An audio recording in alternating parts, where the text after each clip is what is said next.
শুভ দুপুর বন্ধুরা। আজকে শুক্রবার, নিরামিষ আমিষ লাঞ্চের মেনুতে কী কী আছে দেখুন।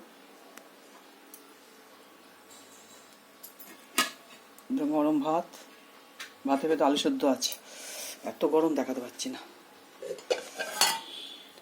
বড়ি আলু পোস্ত,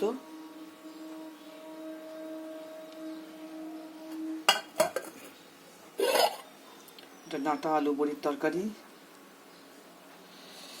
সবই গরম একদম।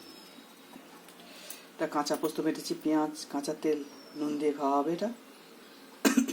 এটা দারুণ খাবার। কালকেকার চাটনি আছে, আর একটা তোর বাবার জন্য ডিম সেদ্ধ দিয়েছি। আপনারা ভালো থাকবেন, সুস্থ থাকবেন। আমার রান্না বান্না যদি আপনাদের পছন্দ হয়, লাইক, শেয়ার, সাবস্ক্রাইব করবেন।